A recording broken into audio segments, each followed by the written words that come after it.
live. He's nationwide. This is the Zach Gelb Show.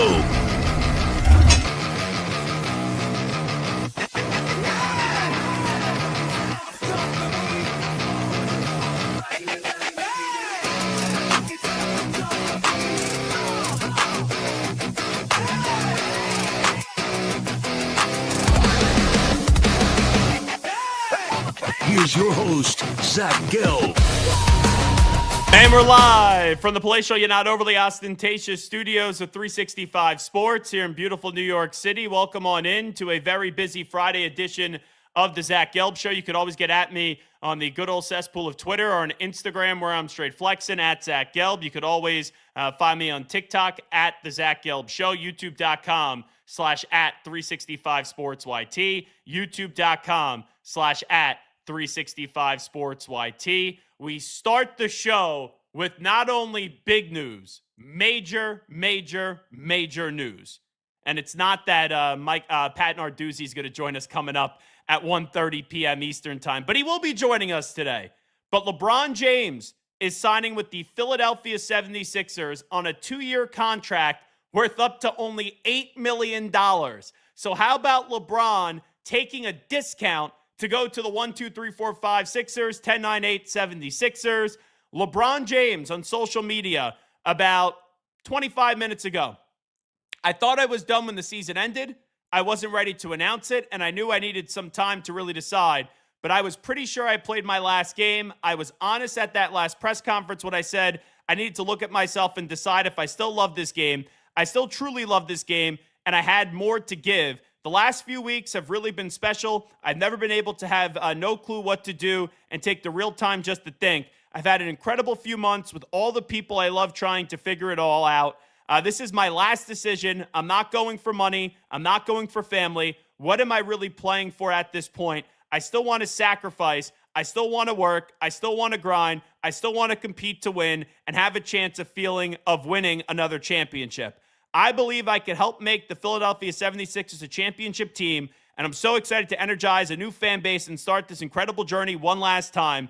Thank you, LA, Miami. I'll forever love, and Northeast Ohio will always be home. And then he did a praying emoji, a salute, and a king crown. Here's my immediate reaction to LeBron James joining the Philadelphia 76ers. Mike Ganzi, the new general manager of the Philadelphia 76ers, has brought excitement back to Philadelphia when it comes to basketball. Ganzi and LeBron know each other from when they're kids growing up in Ohio.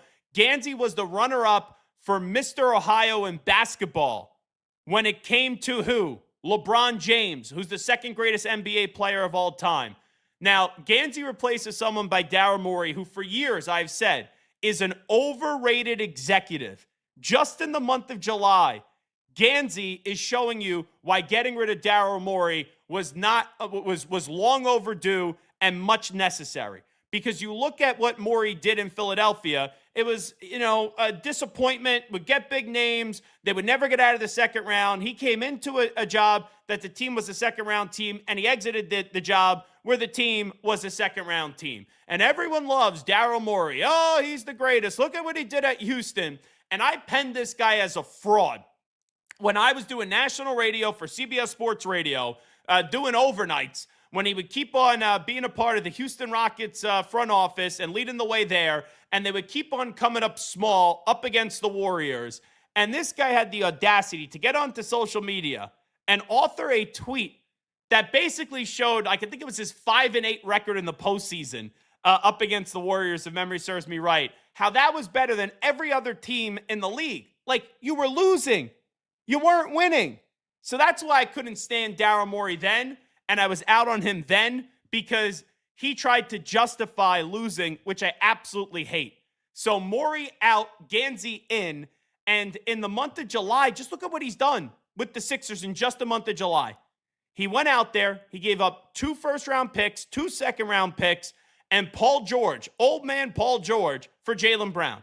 If that was the only thing that Mike Ganzi did this offseason, it'd be a pretty damn good offseason, right? You got Paul George out.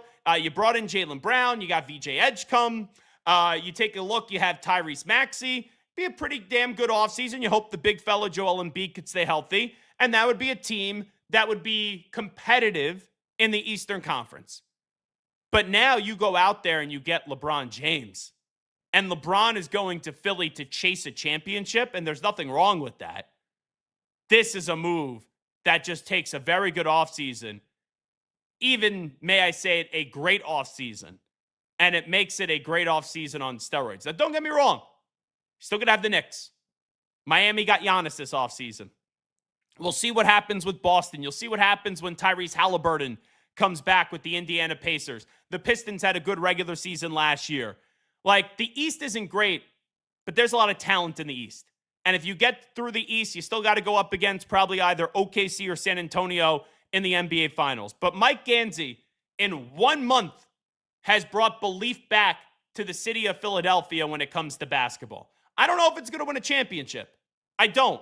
But with Daryl Morey as the executive, you knew that this team, their ceiling was once again just going to be second round, get embarrassed in the second round. They were never going to conference finals, and they were never going to the NBA Finals with one of the most overrated executives in the history of basketball in Daryl Morey. And I know he's done some good things, right? You go back to Houston. But overall, people talk about him like there is nothing wrong with Daryl Morey, and he's the greatest thing ever. And I said for years that he's overrated. But look at what Gansey has done in the span of 1 month. Just July. Start the month getting Jaylen Brown. End the month getting LeBron James. It's a heck of a job by Mike Gansey. And that's where the praise should start. And it was the perfect storm where Jaylen Brown was on the out with Boston.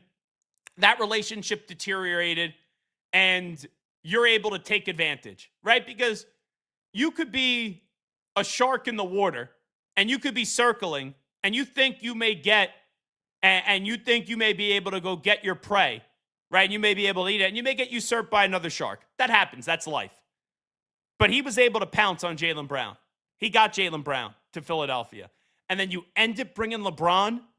That makes the Sixers go from a team that, right, people are going to say could be a title contender to now people aren't going to debate if the Sixers are a championship contender. Now, don't get me wrong. Don't get me wrong whatsoever. Embiid staying healthy is major. And I don't have a big belief that Joel Embiid can stay healthy. But you look at the team that they're assembling with Edgecombe and Maxey and Jaylen Brown and LeBron James. That's a really damn good team. That's a team that's going to compete with the New York Knicks, because that's what it is right now in the Eastern Conference. You're going and you're competing with the New York Knicks, who assembled a really good team with Jalen Brunson, Karl Anthony Towns, OG Anunoby, Mikal Bridges. Like, that's a Josh Hart. Like, they play really good team basketball. And now you have a lot of guys on this team in Philadelphia that are just really good / great players. And now they got to figure out the chemistry part. But remember, you got a championship coach there already. Nick Nurse won a championship, and it was a very impressive championship that he won in Toronto with Kawhi Leonard. And that Raptors team wasn't one of the greatest teams that you'll ever see, and they ended up winning a championship. So I start the show, yes, surprised, because I didn't think LeBron was going to Philly. I thought LeBron was going to Miami.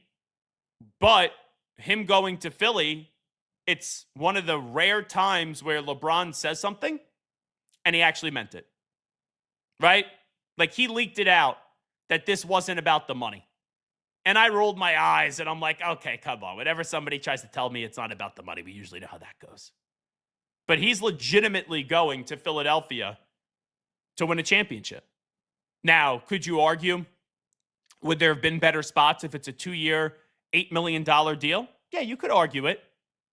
But I think that relationship that he has with Mike Gansey also plays a factor into this. Where it's like, okay, Philadelphia could use me. Philadelphia is a championship contending team. And oh yeah, by the way, there's someone there that I have a lot of respect for that I know, and that we were playing basketball in Ohio, and he won Mr. Basketball, LeBron James is in Ohio. And Gansey was the runner-up. It's a fascinating story. It really is. It is so fascinating that the runner-up when LeBron James won Mr. Basketball in Ohio is now the guy that recruits and gets LeBron James to Philadelphia to wrap up his illustrious career. I will ask, though, this, and Garrett, I know that you have the video of like year 24 and all that. Yeah. I understand there's a Stephen A reaction as well, but you're not like a huge basketball guy. But No. I'm just going to ask you this simple question.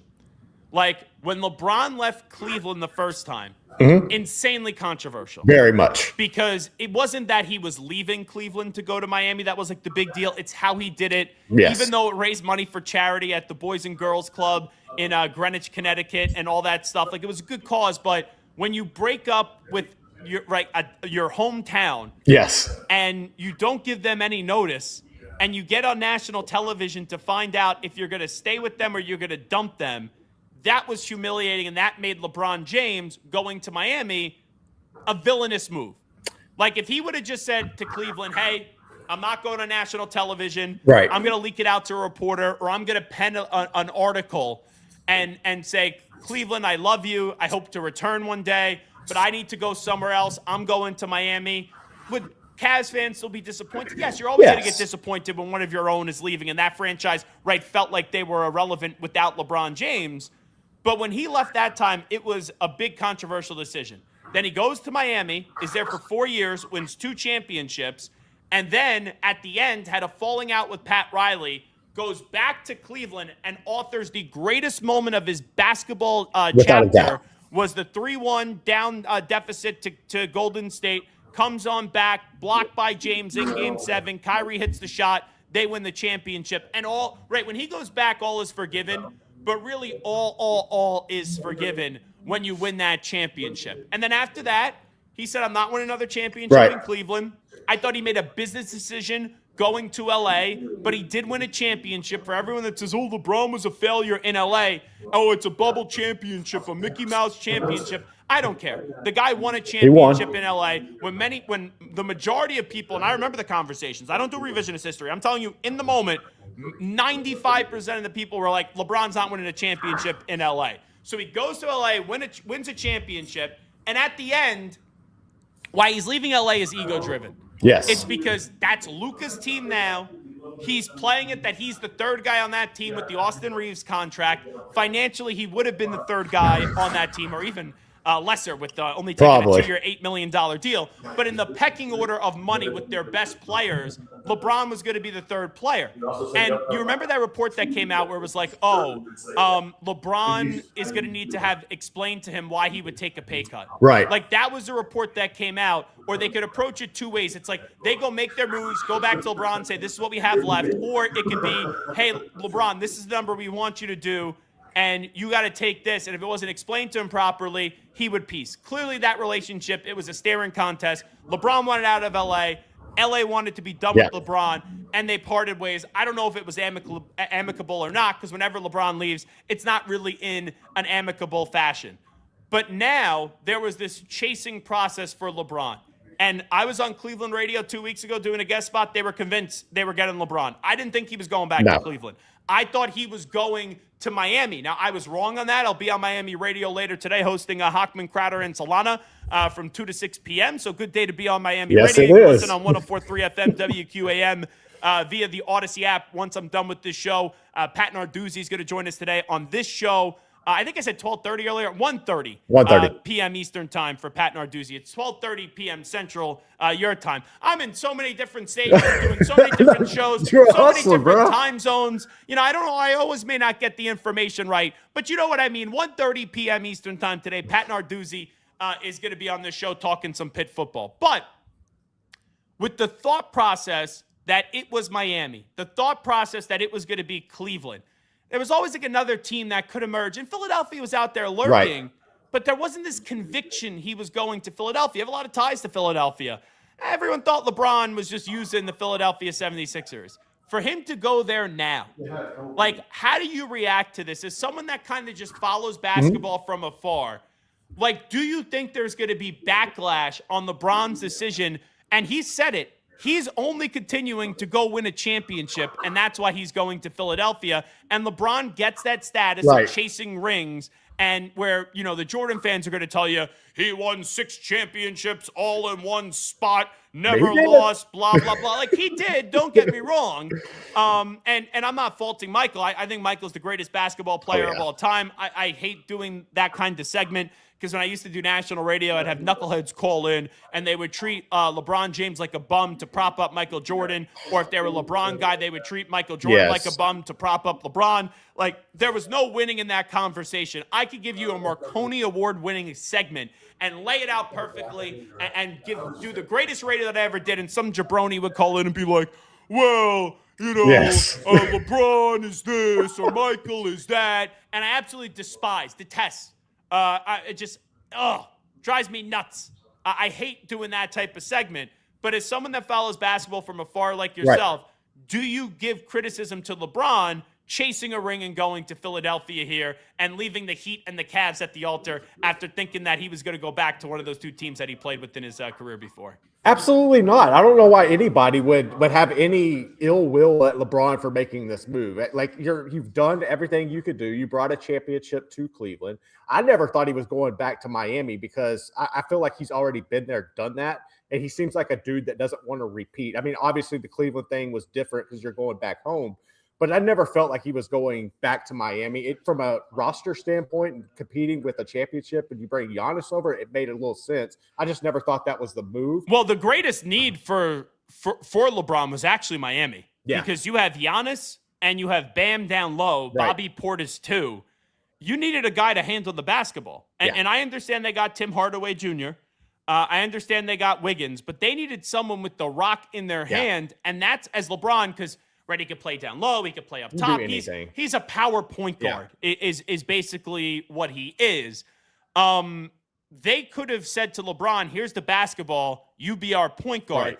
And that's why I thought when you look at it, like Cleveland, I thought there was too many cooks in the kitchen. Yes. Like, the only reason why I thought he would go to Cleveland was the nostalgia factor. That's the only reason why I thought he would go to Cleveland. But I looked at Miami, I looked at Philly, and I said, in Philly, does he really, like, I'm assuming they're going to have him play the 4-ish. Probably. It makes sense. Because you got Edgecombe, you got Maxey, and you got Jaylen Brown in that backcourt. So I thought that there was more of a need for him to go to Miami, but the way that he viewed it was, if I go to Miami, that's a championship contending team, don't get me wrong. But he's clearly telling you he thinks there was a better chance to win a championship in Philadelphia with Miami. So I'm curious the reaction of the Miami fan and the Cavs fan today. Because the Cavs fan, it was convinced. That people thought that's where he was going.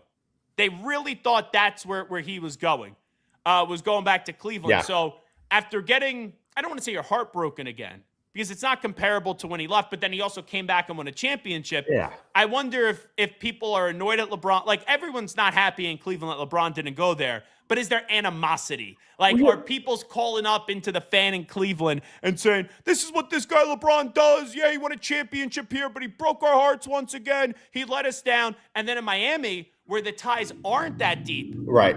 And Pat Riley got a little bit cocky at that press conference.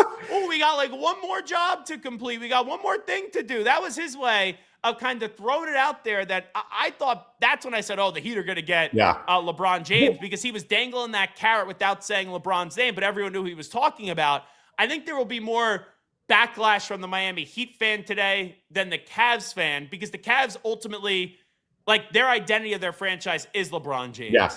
And if he goes there, I don't know if they win a championship. But in Miami, this is going to get spun into a Pat Riley, LeBron James thing. And everyone told me that relationship was good. Pat told LeBron there's always a key for you under the doormat. I know there was a whole debate over cookies a few years ago where LeBron couldn't get his cookies on the team flight because Pat didn't want any preferential treatment and all that stuff. But, like, I think there's going to be a lot of outrage in Miami. And I'll be curious when I hit the microphone today there at 2 p.m. Eastern time, what their fan reaction is. But I'm going to guess that those fans are going to be furious in Miami, because the momentum through the days is, as long as this played on out, and all the drama happened, Right. I thought that more and more that he was going to Miami. Wasn't there a thing yesterday? I believe it was yesterday in Miami where like they botched a social media thing. There was a YouTube press conference scheduled Yeah. for LeBron James sometime next week. So 2 things. One, they either were convinced that they were getting him. Yeah. And they scheduled it, or they're like, hey, we're in the mix. We're getting told that this announcement's going to be made on whenever. This is when the press conference will be.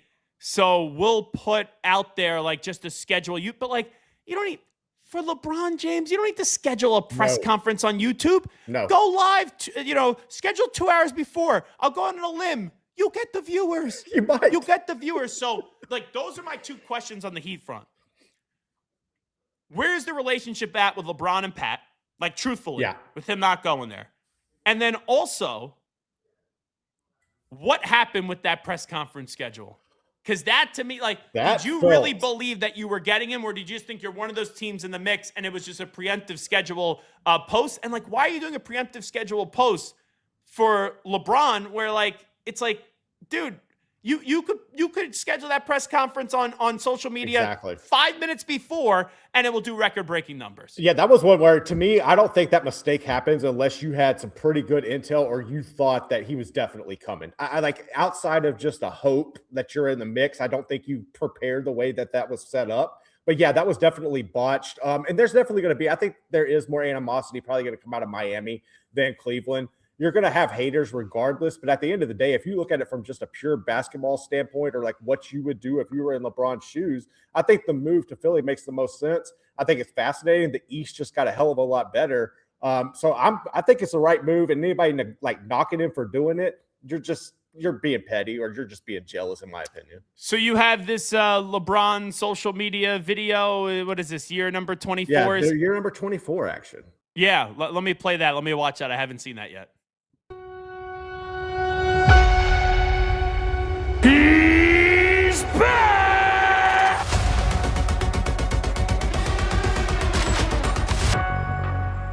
The day I can't give the game everything on the floor, the day I'll be done. Lucky for you guys, the day is not today. No Sixers Photoshop in there? They didn't do a thing. No Sixers. And where was that? Was that posted on LeBron's channels? Yeah. Huh. A little disappointed with all this time. I know. That he had I was to like, make that this was going to decision. be, I thought that was be hyped up. I thought I was going to have like 5 minutes to put my feet up here and like, eat some trail mix or something like that. Jeez. Yeah, that was short and sweet. You have Stephen A. reacting to this? I guess this was live on the ESPN? Yeah, this was on First Take, his reaction. Okay, go ahead. And you can order them up however you want. Knicks just won the championship. San Antonio was ahead of the curve, got to the championship round, and showed their inexperience was paramount. But they'll learn from that. We know that as long as SGA is healthy, the Thunder are going nowhere. They're arguably the best team in the NBA when it's all go. And then you look at the Sixers, they're that 14. And can they beat the Knicks in the Eastern Conference Finals? As a Knicks fan, like, yeah, that's possible. They can. Can the Sixers go win a championship and do what the Knicks did this year? Yeah, they can. We got to see, though, if Joel Embiid's going to be healthy. But because that's a major part. You just needed to be healthy come postseason time. But you have assembled a team with Tyrese Maxey, VJ Edgecombe, LeBron James, Jaylen Brown, and Joel Embiid. On paper, that's a heck of a team. And I know Stephen A. gave credit to Bob Myers, the former great Warriors executive. He's the president of sports for the Harris Blitzer Sports and Entertainment Group. That's the ownership group for the Philadelphia 76ers. It's also the same ownership group for the New Jersey Devils. Josh Harris does own the Washington Commanders. And Bob Myers has even played a role before, Garrett, as you know, in selecting or like interviewing people. I think and Adam Peters, I think, the general manager. I think that's where Bob Myers did give some expertise, even though he is a basketball guy, former agent and all that stuff. But it's like you look at it, bringing in Mike Ganzi, I think can't be understated here, because he comes over from the Cavs organization. Right. Mike Ganzi is someone that when you take a glance at it, he's known LeBron since they were kids. Runner-up Mr. Basketball in Ohio. And to get Jaylen Brown to start the month and then to end the month in getting LeBron James and making Philadelphia a legitimate championship contender, it's a heck of a move by the Sixers. I don't know if they're going to win a championship. Right. I don't. But this is the first time in a while that you actually believe in this version of the Sixers, probably since you had that ball that bounced around and went in.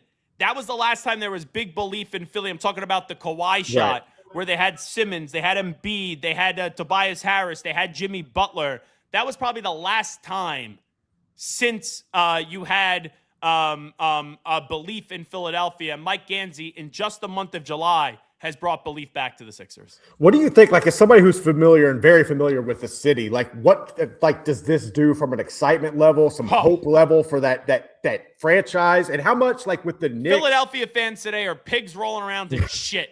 But like, that's what they are. And like this is what I love about Philly.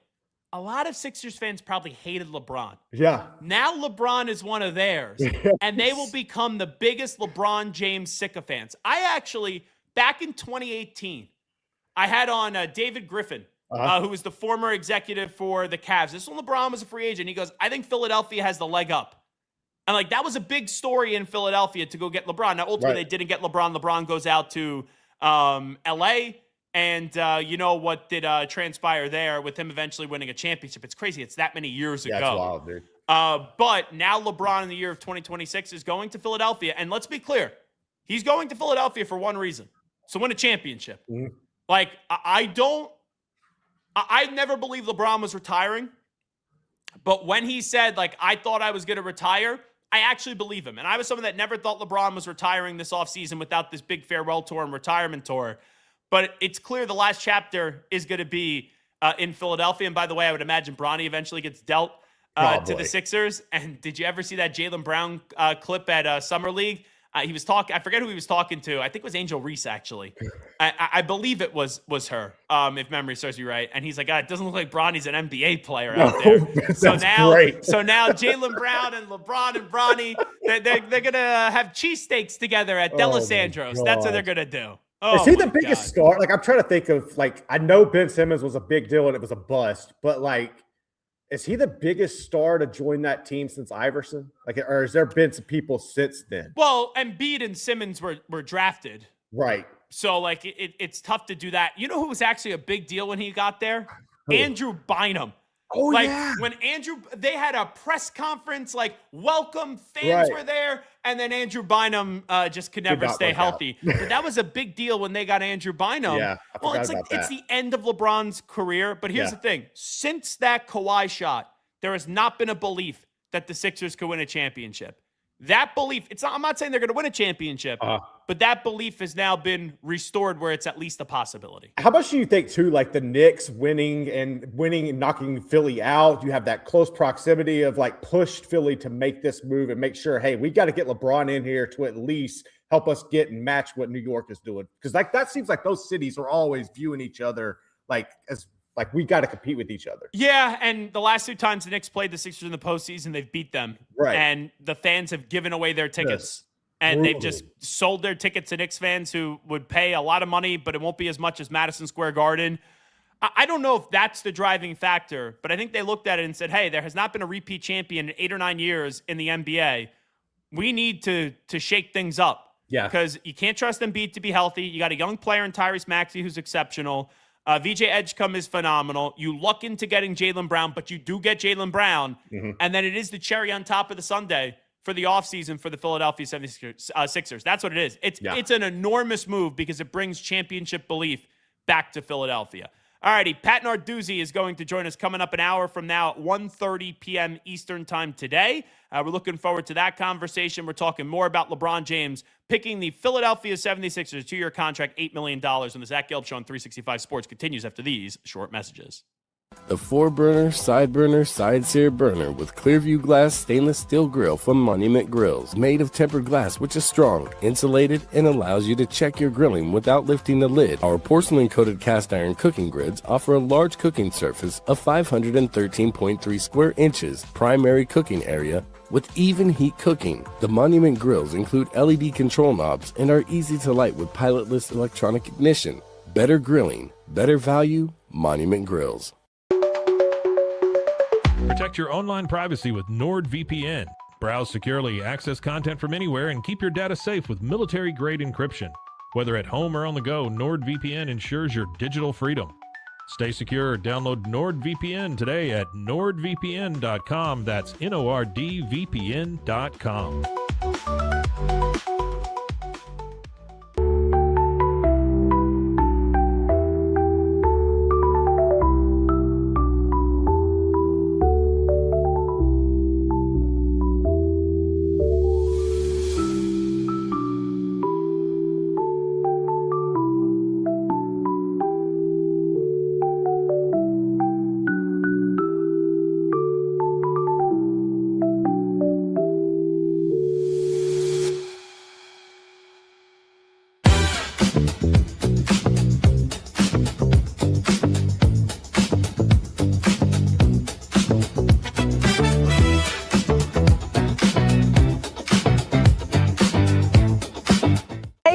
I'm Abby Domit, 2023 CrossFit Games athlete, and I use Airwave because it helps me breathe easier and stay more relaxed during my workouts. 1, 2, 3, 4. Very discreet. Do you have a second? Yeah, come on in. Thanks. I'm having an issue with Ralph. With Ralph? He keeps stealing my lunch. He's just researching new flavors. That is slow smoked turkey. Ralph steals my lunch all the time. You get used to it. He also peed on my bag. He is warming up to you. You know, starting a new job, it's a big change. I want you to think about how you can be more accommodating to Ralph. We're all co-owners here.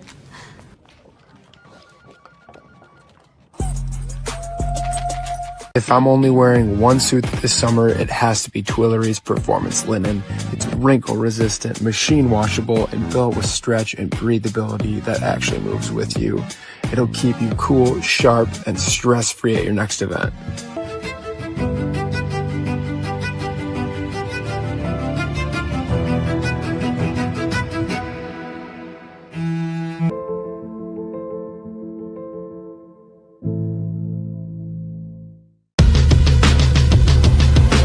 What does being different mean to me? You know, that is an interesting question. Because there really isn't one way. There's a bunch of different ways you could do it.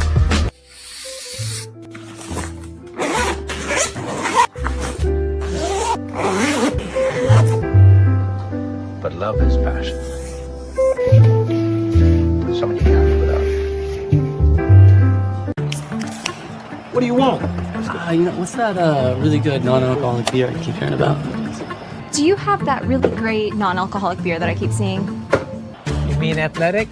You're looking at it. It's athletic. Ask for it. He's live. He's nationwide. This is the Zach Gelb Show.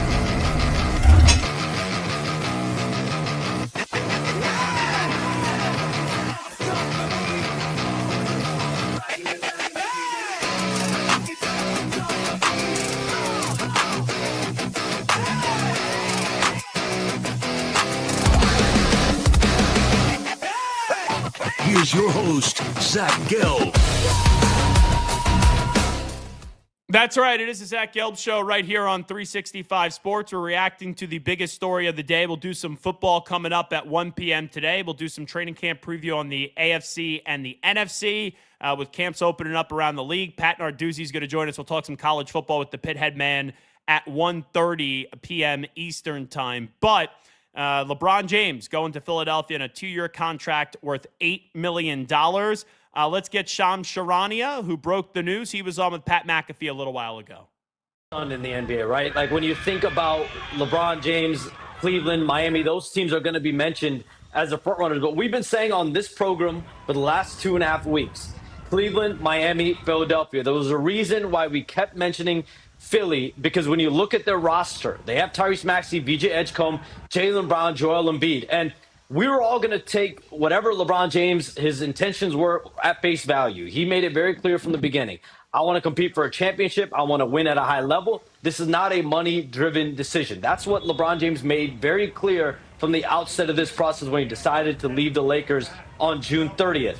So now a month later, he was going to have to put his money where his mouth is. And today, what I see most from this decision is he is choosing that the Sixers give him the best chance to win a championship. It's not about legacy of going back to Cleveland. It's not about going to Miami where he also played. Those were legacy plays with a chance to win a championship, right? But how do you give yourself the best chance? And so he feels joining the Sixers, it's about winning, it's about competing. And my understanding is the last step for him was just making sure his family was on board. Savannah, his wife, lives in LA with his young daughter, Zuri. Bronny also plays right now with the Lakers in LA. Bryce, his youngest son, is in Arizona. And so going all the way to the other side of the coast, and we'll see. Will he live in Philly? Will he live in Jersey? Will he live in New York? Will he take a chopper back and forth?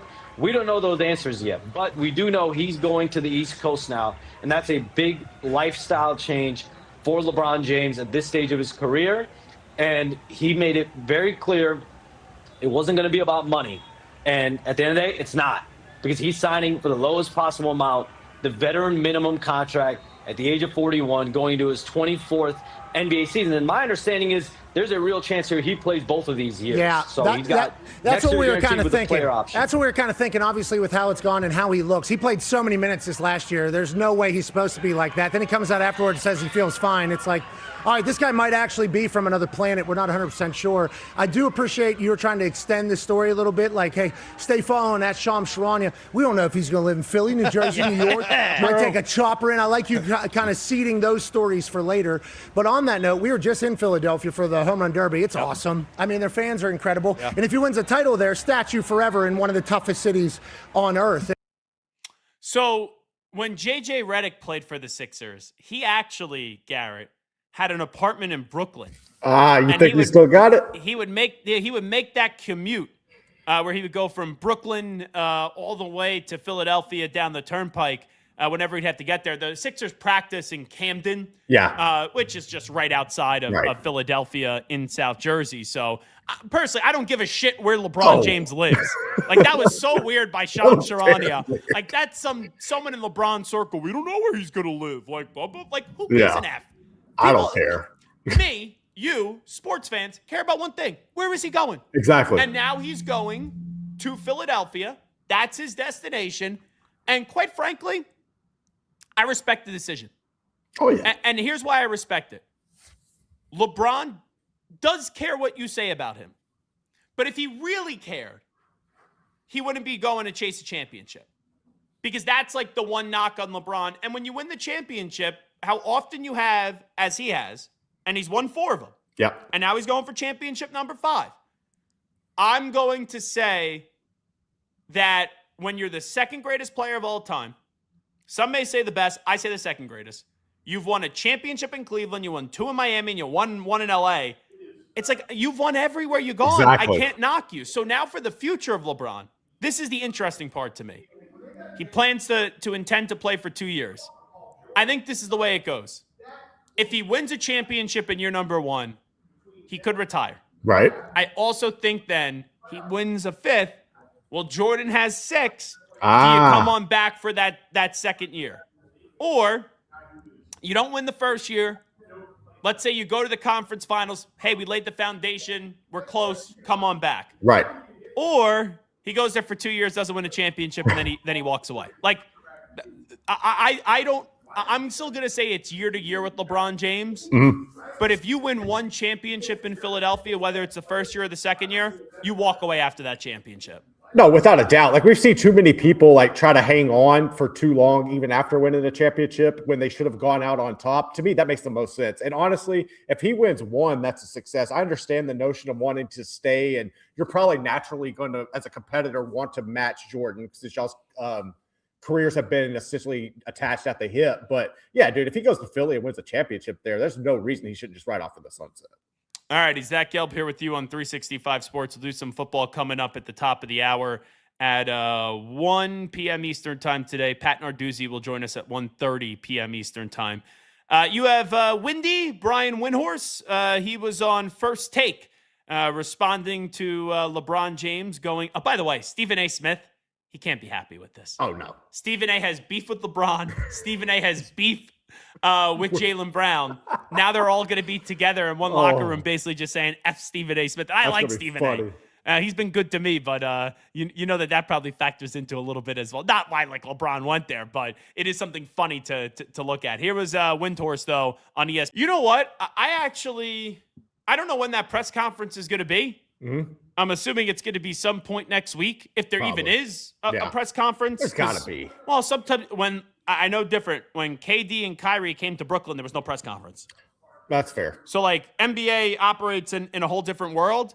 But if that press conference is easy, date-wise, and it works for me, I'll go down to Philadelphia for that press conference. Hell yeah. Even if it just means that we put out some video from the press conference that day right here on 365 Sports. I think we could get some good views off of that. But I am curious the decision-making process here, because he said in that tweet, if you missed it, and I know that it was a long thread, but he was talking about, I thought I was done when the season ended. That's what he said. I wasn't ready to announce that. I knew I needed some time to really decide, but I was pretty sure I played my last game. I was honest at that last press conference when I said I need to look at myself and decide if I still love out. That's what it says. This is my last decision. I'm not going for money. I'm not going for family. What am I really playing for at this point? I still want to sacrifice. I still want to work. I still want to grind. I still want to compete to win, and have no chance at the feel and have a chance at the feeling of winning another championship. I believe I could help make the 76ers a championship team, and I'm so excited to energize a new fan base and start this incredible journey one last time. I'm curious. Miami's going after you. Cleveland was going after you. And yes, obviously you've talked about winning a championship, and that's the driving factor. But why did you feel like the Sixers give you a better chance to win a championship than Cleveland or Miami? That's the interesting part to me. And I am curious, I'm going to say that this wasn't Philadelphia or retire. You're telling me and I understand that he said he thought he was going to retire. But when they're courting you for your services, like Cleveland, would you have retired? I would love to know this. Would you have retired or gone back to Cleveland? Because you had them in the mix. Miami, would you have retired or go back to Miami? Miami was in the mix. Right. So I think he narrowed down his list, and he's like, no, I could still go win. Where I go. And for whatever the reasons are, he goes to Philadelphia, which, yes, that is a team that assembled is a championship-worthy roster. Right. I don't know if they're going to win a championship. I'm not going to say that they're definitely going to do so. But if you look at the pecking order in the NBA right now, in no order, Knicks, Spurs, Thunder, and then I would say the Philadelphia 76ers. Right. And the interesting part to me here is who then would be the third team in the East. And I would probably say, the Raptors now have Kawhi, but we'll see if they actually get Kawhi because of that whole aspiration tree deal. The Celtics, I still think the Celtics would be a 50-plus win team. They're a 50-plus win team last year without Jason Tatum. Now Brown's out, but Tatum's, back. I would say right now the Knicks are 1, the Sixers are 2. I'll say the Heat are 3. Now, point guard is, you have Mitchell, Davion Mitchell with the Miami Heat, but you look at Miami, I think they're the biggest losers here because Cleveland, even if LeBron went there, I still don't think they win the championship. Yeah. And I just don't think they would have. There would be championship expectations. I don't think they would have won it. Miami could have won a championship with LeBron. And as the more and more, they have the depth in Cleveland. They do. But the more and more that this goes on, you're talking Miami doesn't have the depth. Yeah, no, that's fair. That's fair. But the more and more this did go on, the more and more I thought he was going to Miami. And now knowing that he's not going to Miami, I think they're the biggest losers in this. And, man, he really sticks it to Pat Riley. Yeah. That's going to be interesting. They put on this. That's what I'm telling you I'm going to get from Miami radio today when I fill in for them. And I talk to the fans and even the guy that was supposed to be out today, Mark Hochman, he's actually saying, no, now I'm working. Now he's coming. Together. Of course. Now he's coming in because I know Hawk's got a lot to say. I know him and Solana are going to be furious. I'll have to lay out for a little bit. But once I get in, I think that's the big question is we were told that this relationship was good. Right. Little phony, if you ask me. I get it. You could sell it. Oh, Philadelphia is a better chance to go win a championship. And I could argue Miami's. I could argue Philly. Right. It's debatable. But the fact that he made the Heat think to a point where they scheduled a press conference. Yes. A press conference was scheduled. Ooh, and that makes it juicy. Dude, and the irony of that, like with the whole going back to that press conference to go to Miami, and then you flip that to where they think they're going to have you. I don't know if that was intentional or not, but that's hilarious and that's masterful. I am fascinated to know as oh my God. I got to send you this video. Oh, please do. I have not watched this yet, but this is Tyrese Maxey just freaking out on Instagram. Oh my! You want to know how many messages I have right now? Probably over 100. I have 48 text messages right now. Because I was sitting here, we were talking before the show, and I go, I think LeBron made a decision. I was like, what? Some guy texted me. I haven't talked to him in 8 years. He goes, LeBron to Philly? What the fuck is going on? I didn't see that until right now. Great, dude. But I had someone text me, and someone texted me, holy crap. And I knew it was about LeBron. And then I have a lot of friends in Philadelphia, and they're like, wow, wow, wow. And I'm like, all right, LeBron, did he go to the you saw it. I was sitting here, right? I go, I think LeBron made a decision. Oh, let me see. Oh, it's Philly. Wow. But I want to know why Miami scheduled that YouTube press conference, because I don't think it's just, we're was it coincidental? Precautionary, let's have it. I think they really, really were convinced that he was going there, because you just pick a random. Like, I know you can move the date, you can move the time, but what's the benefit of even having that scheduled? I have no idea. It served you no purpose, and now it's like pie in the face. I want to know who orchestrated that and like what fell apart. That is fascinating. Yeah, like when we first got to the channel, we had a big interview with Matt Rule. Yes. That did like over 700,000 views or something like that. And we scheduled, we taped with Matt. It was pre-taped. Yep. We knew that, it was the only time he was available. We knew what he said was going to pop. Right. So we scheduled the video an hour before, and it was great viewership. Yep. And that's a Matt Rule Nebraska football conversation. You got LeBron F. and James. It's going to break the internet. What do you really need to schedule? So let me know when you have that Maxey video. I don't have it. Did you email it or did you text it? You know what? You ain't even hit send. You're so excited. No, I'm not really. This doesn't do anything for me.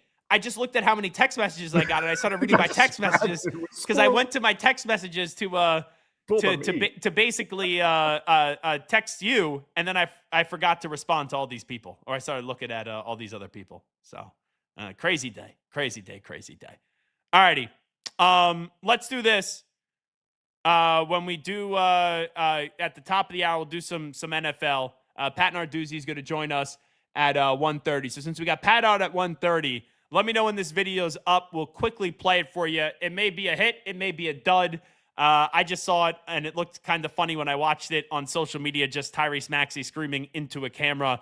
And then we'll break after that, and then we'll come on back, and we'll transition the conversation to football.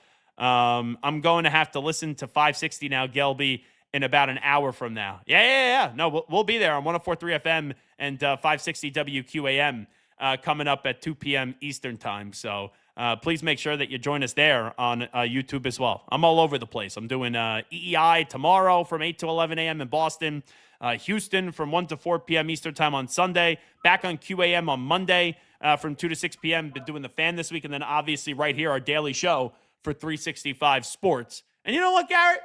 What's that? I'm going to wear my 365 Sports hat on the air in Miami today. Let's do it. Oh, this is what I'm dressed as right now. I got a generic blue T-shirt and my 365 Sports hat, so they'll get that hat on WQAM today. Love it. But anyway, this is Tyrese Maxey, I guess, being like a kid in a candy store, finding out that LeBron James, a Clutch client, is joining him in Philadelphia. What? That's it. I kind of like it, though. That was short and sweet. What? And that's pretty much everybody. Whether you like this move or not, you sit there and we're all – LeBron still has us by the balls, I'll tell you that. He does. We have been talking to this guy for 24 years. Even I've said, like, I've had enough. Just make a decision already. Right. And then the news happens. It's like, whoa. And it was and it fits LeBron. It was surprising. So LeBron. Like when he left Cleveland and went to Miami, how he did it was surprising. When he went back to Cleveland, when he left Miami, was surprising. When he went to LA, it was surprising. Now going to Philadelphia, surprising. When this guy hits free agency, expect the unexpected. That's the deal. All righty. Zach Gelb here with you on 365 Sports. We do NFL next. Pat Narduzzi coming up at 1:30 p.m. Eastern time. We'll take a break. What I love most about playing basketball is the competition.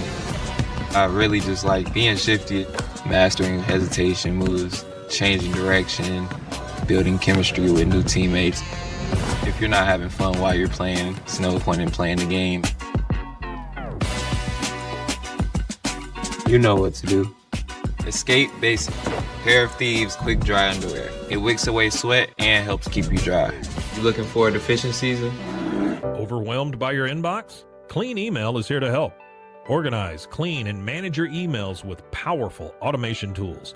Say goodbye to spam and clutter and enjoy a stress-free inbox. Try Clean Email today at cleanemail.com. I'm here to work out with you. We did not put this little cookie cutter program together. I'm in there with you, sweating, yelling, doing the damn thing. Transformed by Core Home Fitness. A secret, I travel internationally every year. I struggle with insomnia both at home and especially in hotels. This was life-changing. It's called Fly Kit. My favorite aspect of the Fly Kit is it tells you when to sleep.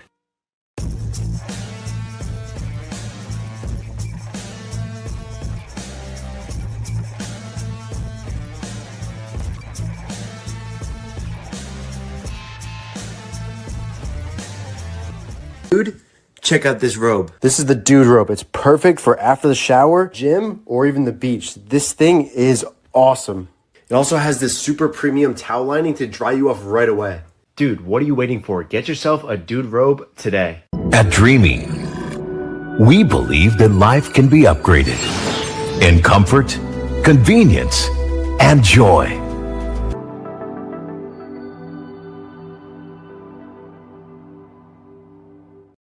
He's live. He's nationwide. This is the Zach Gelb Show.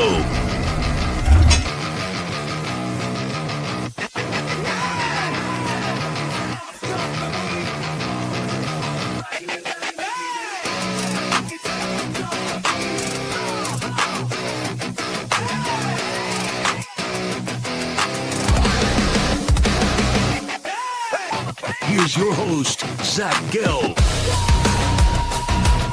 Yo, what's happening? It is the Zach Gelb Show right here on 365 Sports. Pat Narduzzi going to join us coming up 30 minutes from now. Also, the big news of the day, LeBron James. How about that? He is going to the Philadelphia 76ers. Who would have thought that? You know, I thought from the jump, I said San Antonio Spurs, watch them be a dark horse. And then once Jaylen Brown got there, I was like, okay, look at Philadelphia, but it's probably going to be Cleveland. And then I thought, it's not going to be Cleveland. I zeroed in Miami, Garrett. I really did zero in Miami. I thought that was going to be the destination. And Pat Riley, I guess the cookies were left in the oven when he was trying to remake them, and now they're burnt because he's going to get cheesesteaks in Philadelphia. Yeah, the one move that never made sense to me was the Golden State being thrown in the mix. And I understand, being on the West Coast. I just never felt like that was a chance. Like, I don't think that they had – I feel like they passed their window. And while he could have put them in contention, I just thought there was better opportunities somewhere else. So you're not wrong in that statement. They probably don't win a championship. But how fans and how talk show hosts view what wins a championship isn't what players view. Correct. Because, how many times does a player say, I want to win a championship? Like a few years back, Calais Campbell, I want to win a championship. And he goes to the Atlanta Falcons. Yeah, and you're like, they're nowhere close to winning a championship. So there's different things that drive players. For LeBron's case, I truly don't think money was driving him. But if he did go to Golden State, he would sit there and be like, I got Steph. All right, we're two of the top 10 greatest players of all time. There's Jimmy Butler's still there. Right. You know, injury, we'll see if Jimmy would have actually stayed or whatnot. But it's like, all right, Draymond Green, I get it. The roster's not phenomenal. I don't look at them and say they're a championship team. But I think LeBron with Steph, two of the top 10 greatest players of all time, LeBron would have talked himself into being able to win a championship there. But you're right. It's better to go to the East. Absolutely. And the decision to me had to be, like, you could say, why didn't you take less and go to a different team? Like, why didn't you take less and go to OKC? He wasn't playing in OKC. No. The Thunder made a move that priced themselves out for LeBron, or the Spurs did, that priced themselves. But, like, hey, 2 years, $8 million, they could have afforded it. So why didn't you go to San Antonio? I didn't think he wanted to play in San Antonio. So it's like, I think he wanted to go to the Eastern Conference, and I think there were 3 teams there. Cleveland, I think it was Miami, and then I also think it was Philadelphia, and it ended up being the Philadelphia 76ers. Just real quickly, because I know we got to get to Narduzzi coming up in 30 minutes. I got to do a bunch of NFL talk right here. I just want to search, like, LeBron on Twitter, because I have not been able. This was it was get on the air and go, right? Yes. So I have not been able to see any of the additional commentary. We played you Shams. The Sixers were not even in the picture on the map until Bob Myers traded for Jaylen Brown. LeBron looked at that roster. He looked at the Cavs roster. He looked at the Heat roster, and he chose the Philadelphia 76ers. How about this? Good job by 97.5 The Fanatic in Philadelphia. Matt Cord, who used to be the longtime PA announcer for the Sixers, he still does local radio there. He is doing a LeBron James introduction video already. I thought that was pretty cool. Nice. Let me see if Shams gives any more intel here. Let's go to Shams. No, just what we played you. We played you Windhorse. LeBron. I want to just search LeBron to Philly. I'm just curious if there's any intel. Dave McMenamin. That's what I was looking for. Because Dave McMenamin, he's very good on social media and these things. Let's see if McMenamin gives anything. At this stage of his career, if he's going to sacrifice all that he does to be able to play at a high level, it has to be in service of winning a championship. That's what sources told Dave McMenamin. A source familiar with LeBron James' thinking told ESPN that LeBron's choice hinged on the pursuit of a championship. After weighing his options, he believed that Philly gives him the best chance of doing that. So that's pretty much everything that is out there. But, geez, I think this came down to, yes, the Cavs were in the mix. Right. But I really think it came down to Philadelphia and Miami. And he thinks Philadelphia is a better spot to win a championship than Miami.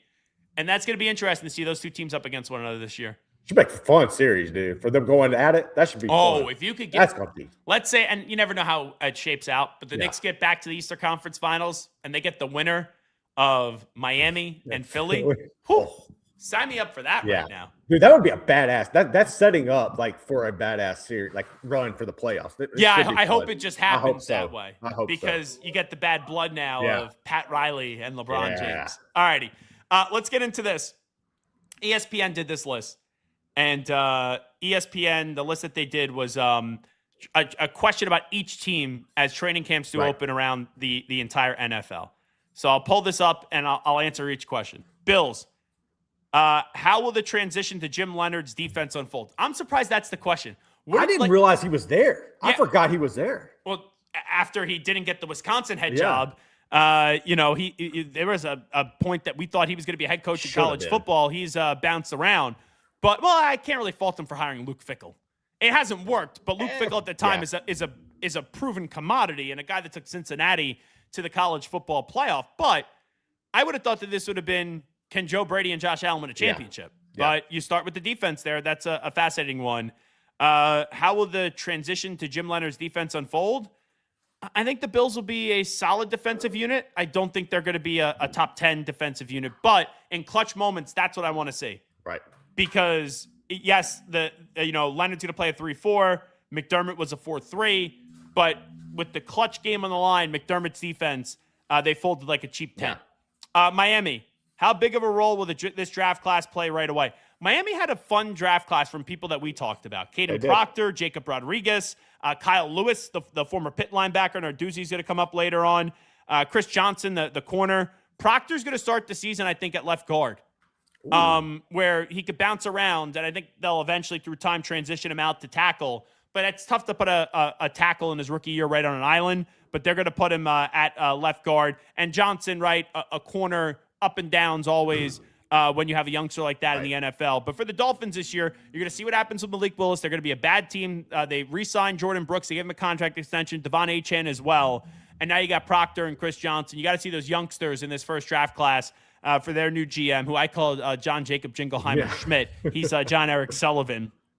You just want to see some growth with those younger players in year one. Is there a contract resolution with cornerback Christian Gonzalez for the Patriots?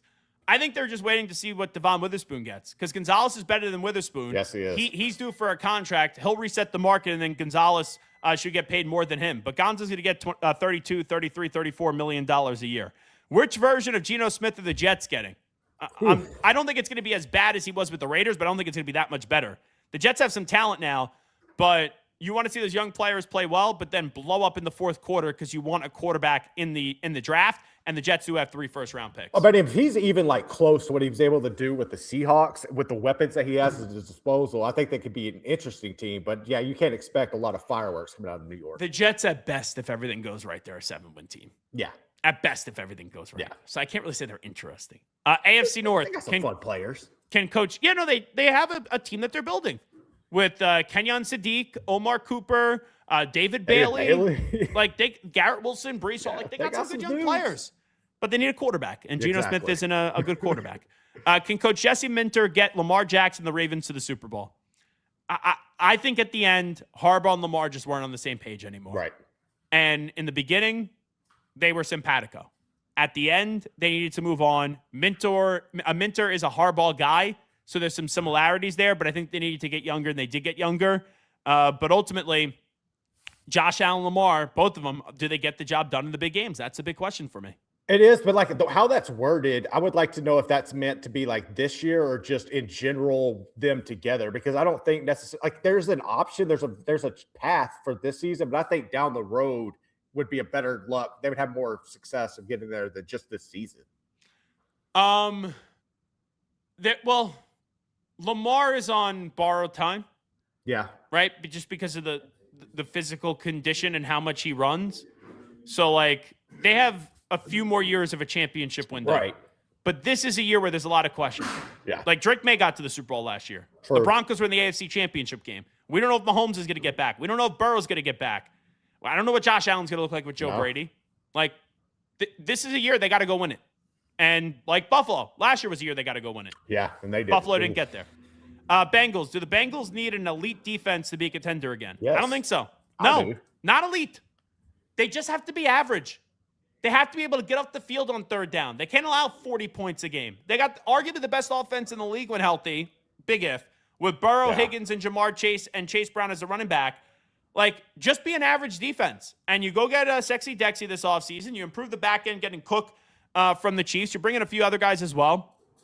Just be an average defense. If they are middle of the road, 15th or 16th, and the quarterback stays healthy, that's a team that could go win the AFC North. Who will start at quarterback for Todd Monken and the Browns? I think it's Deshaun Watson. It should be Shedeur Sanders, but it's going to be Deshaun Watson. The Steelers, what will Mike McCarthy's offense look like? Aaron Rodgers is the quarterback. You hope he stays healthy. They got 2 good wide receivers in DK Metcalf and Michael Pittman Jr., but the Steelers are the definition of mid. They are stuck right in that middle. The defense hasn't been as hot the last few years. But they're just stuck.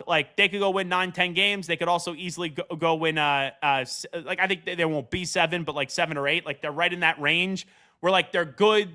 They could be in the postseason, but I don't think they're going to win anything of significance once they get into the playoffs. The Texans, how good is the offense? Well, big year for C.J. Stroud. They got David Montgomery this offseason. They tried to beef up the offensive line. Woody Marks did a nice job for them. They need a solid number 2 wide receiver. They got a few youngsters, but Nico Collins is really good. I think the Texans win this division.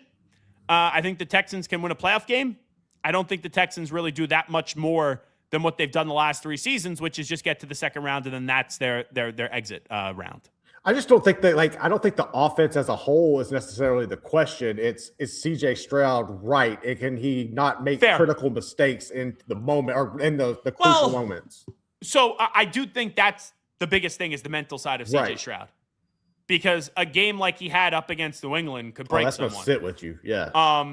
And quite frankly, he did not play well the year prior to that when the defense was awesome against Kansas City in the first half. But this offense is not well polished. Like, there's questions at running back. There's questions at wide receiver, too. The line is supposed to be better. Right. But you're supposed to be better from a bad offensive line. So there are questions across the board, but the biggest question, you are right. Definitely. There's no doubt about it. It's CJ Stroud. Can Daniel Jones return to form? Like, yeah, he's coming off the Achilles injury. He was cruising. He was comeback player of the year. He was phenomenal. I just don't, but like, what is the Daniel Jones form? Like, well, that's what I was thinking. What is his form? What is the form? He has the ability to look great, but it doesn't last the entirety of a season. No. So I'm going to say no, and the guy's always hurt. What exactly is the plan for Travis Hunter? Now, that's a great one. That's a good question. Because he's going to be playing more defense, but I don't think they're totally going to dismiss the offensive side of it. But I do think that the defense becomes the primary focus. But with all they did to trade him, I want to see him be as much of a two-way player as possible because they traded up to go get him with the Browns and they gave away all that capital. It was unfortunate he got hurt last year. Mm-hmm. And maybe it's like the Ohtani situation. Like, if it keeps on happening, then you say, okay, give up pitching and then just become a full-time hitter.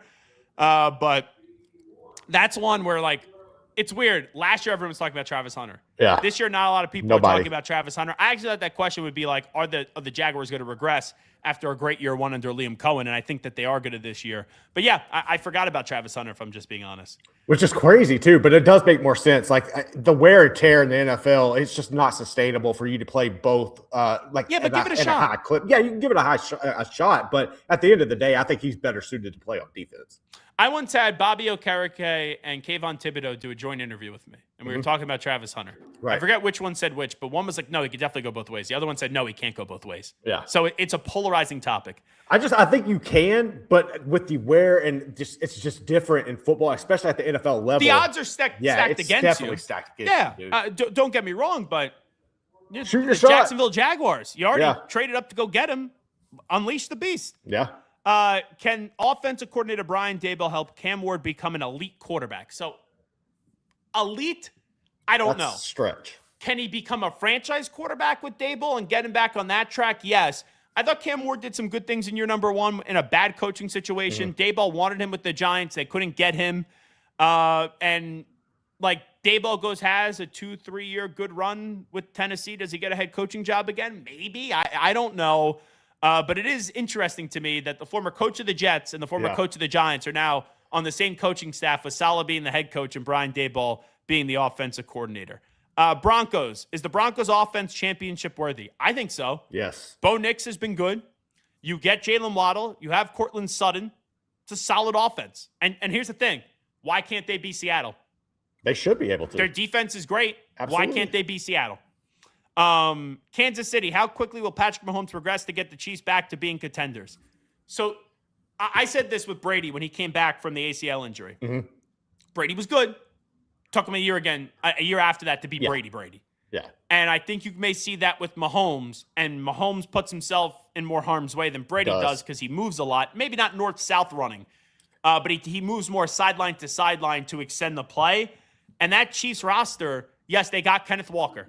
And maybe that's a big offseason signing, and it's going to help alleviate some of the pressure off of Mahomes, just asking him to do everything. But defensively, I know Spags is a phenomenal coach, but they lost their two top corners, both to the Rams. So that's in Watson and Snead. So I'm curious what they're going to look like on the defensive side of the ball, because the question was championship contenders, right? Not just get back to the postseason. How soon will Fernando Mendoza start? Ooh. They have Kirk Cousins there with the Raiders. I think it's a waste to play Kirk Cousins. I would just start Fernando from week one, but I would say by the beginning of November at the absolute latest, you're seeing Fernando Mendoza on the field. The Chargers. Will Mike McDaniel help the Chargers offense become championship level? I hated McDaniel as a head coach. I like him as an offensive coordinator. Sometimes it just works like that. They get Slater back. They get Alt back. They need more consistency in the run game. Let's see if Amari Hampton will be healthy this year. They used a first-round draft pick on him 2 years ago. I don't love the wide receivers. I like McConkey. I don't love the rest of the wide receivers. I think they brought in Njoku in, good tight end, and Herbert. It comes down to, can he get the job done in the postseason? I could see the Chargers winning the West this year. I could see Herbert winning the MVP. I don't see them in the Super Bowl, though. No. NFC East. How quickly can Christian Parker's defense get up to speed? It's a big one. Like last year, Matt Eberflus was there. That defense was god-awful. Now, he also lost Micah Parsons a week before the season. But they brought in Quinnen Williams in the trade last year. On the back end, they have Caleb Downs. The Cowboys are like the Bengals. I'm not saying, like, the Bengals have higher expectations. Right. But the offense is going to be good as long as they're healthy. Dak, CeeDee Lamb, George Pickens. But can the defense just be average? Yes. If the Cowboys defense could be average, the Cowboys could win 10 games this year. If the Bengals defense can be average, the Bengals could win 12 games. The Bengals could go to a Super Bowl. Giants. How would the Giants handle the increased expectations of the new coach? I think the Giants are a 7-8 win team this year. 7 or 8. But did you see that speech the other day? The New York Giants. The New York Giants. Ooh, that was the first cringeworthy moment from John Harbaugh. They'll be better, but I don't buy that the Giants are going to be this year's version of the Bears or the New England Patriots of a year ago, with new coaches coming in with second-year quarterbacks, and then boom, they're playing deep into the postseason. And I'm also like I didn't think he was going to be great, but I'm starting to kind of lose a little faith in Scadaboo. I don't necessarily like the whole backflip. Oh, you didn't like the backflip? I did not like that. Yeah, but that's Cam Scadaboo. He's a meathead. I know. That's the thing. Eagles, how will Jalen Hurts fare in the reimagined offense? Sean Mannion's the new offensive coordinator. Like, A.J. Brown's out the building. They got Mekhi Lemon. You got Devontae Smith. They have Saquon Barkley. They have a phenomenal offensive line. I think the Eagles will win the East this year. I think the Eagles are going to, bare minimum, be playing in the second weekend of the NFL postseason. I think Jalen Hurts is going to restore confidence in a lot of people. Let's go to the Commanders. Will the coordinator changes pay off? The Commanders have first-year coordinators on offense, David Blau, and defense with Durante Jones. Where did Cliff Kingsbury go, by the way? I don't remember where he went. But I know that he's not. It did not work out. Yes, yes. Yeah. But I knew he wasn't back with the Commanders. Honestly, I cannot remember where he went. Let's see where Cliff Kingsbury is. I'm going to say that he's in college. So, oh no. I think he's the assistant head coach with the LA Rams. Oh, that's smart. That's okay. Okay. Oh, wow. Cliff Kingsbury and I have the same birthday. Do y'all really? Okay. Yeah, I didn't know that. August 9th. Nice. You get anything from me this year for my birthday? I did not. Maybe next year. You still got time. I said August 9th. I didn't say July 9th. Okay. I'll hook you up. I'll get you some. No, I'm just kidding. I don't expect anything. Let me get back this article because I just had to go transition out of it where I was. I just want Jaden to have a healthy season, and I would like Terry McLaurin to pop off and like come back, but I'm afraid this is probably going to be the last go round for Terry. I wouldn't be surprised if he's traded by the deadline. Yeah. Like if he's healthy, I could see them trying to flip him. And it's a shame because that dude rocked the Commanders for a while. He did, and I was like about, if you would have asked me a month ago, I would have been like, okay, get Ayuk, but I am the stalking stuff on the internet. I'm past all that nonsense with him. Oh, with Ayuk? Yeah, dude, you can't trust that knucklehead. Yeah, I'm not messing with that. Will Chicago's decisions on defense pay off? I'll say this. Watch out for the Bears at the deadline. Ooh. Like, we talk about Max Crosby. Mm-hmm. I'd say watch out for the Cowboys, watch out for the Bears at the deadline. Like, if they have good teams, I could see them swinging big and giving up future draft capital. Has Detroit's Super Bowl window closed? I think we will be able to answer that question after this year. They had changes on both sides of the ball last year with the coordinator spot. The offensive coordinator didn't work. Kelvin Shepard's still there. Drew Petzing is now the new offensive coordinator. You got Goff, you got Gibbs, you got Amon-Ra St. Brown, Laporta. Yeah. I still think that's a team that with Campbell that can contend. But if they miss the postseason again, then yes, you're going to look back and say, man, having that big lead in the NFC Championship game, then the following year being the number one seed, losing to the Commanders coming off the bye, that was their best opportunity. Dude, but like if that happens, where does the hope level at that point? Because this felt like this was the time that they were actually going to get over the hump. And if this falls apart, like I don't know the optimism from a Detroit Lions fan about anything with the future. Well, at least you're contending for the playoffs year in and year out. Well, yeah, that's a step in the right direction. Like you have significantly raised the bar. It was okay. We rotate coaches every 2-3 years. Yeah. in Detroit. Now you have a guy that, yes, I know they missed the playoffs last year, but they were 9-8. Yeah. And they had You're definitely taking all that these from them. injuries. And Hutchinson's absolutely phenomenal. Nice So it's just freak. like, you got a team that's good. The question is, can they be great? Yeah. How can the Packers avoid another late season collapse? Oh, that's a I'll great tell question. you, I've said this before. I'll say it again. I don't think they're going to be bad, but I think the Packers are going to miss the postseason. They've been teetering, and you don't know when Micah's going to come back on just missing the playoffs. The last 2 years, 7th seed in the postseason, they go home. I think that because of how good the NFC is, Eagles, Cowboys, see if the Commanders bounce back. Everyone in the North is a player. Someone's got to win the South. In the West, you got 3 potential playoff teams. I think that it's going to be a pileup, and this is just going to be the year where they get bit. And if they do, is LaFleur out? That's a weird one because it's not a traditional ownership structure. Right. And I know, like, Green Bay fans are very, The like, standard's calm. pretty high, though. No, it is. But it's not like Right. we call for you to get fired. Yeah. Like if they were the New York Packers or they were the Boston Packers or they different. were the, you go around and wherever, the Philadelphia Packers. Yeah. I think it's a little bit different. But if they miss the postseason, I just think it clock's gotta depends how start. bad. Because if they go like 10-7 and miss out, I don't think they're going to Okay. get fired. Yeah. But yeah, I do think that the pressure is turned up a bit on LaFleur. Vikings, who will start at quarterback in week 1? It's got to be Kyler Murray, right? Kyler. That's not. I don't even know how that's a question. Well, it's a question because J.J. McCarthy's still there. Yeah, but And J.J. it's not like McCarthy's Kyler- not beating out Kyler. He could. I don't think he's like. If he could. Let me be clear. I don't think he will. Right. But you're talking about Kyler Murray like this was the Kyler Murray that we saw in college. He's not that Kyler Murray, but I have more of an appetite to see Kyler Right. than I do with J.J. McCarthy. Who will be the Falcons' week 1 starter at quarterback? Ooh. Now, Penix tore his ACL in last November. I'm going to say it's Tua because of that reason. Probably. Like you're not grabbing Tua. Yeah, you're definitely starting Tua if you went and got him.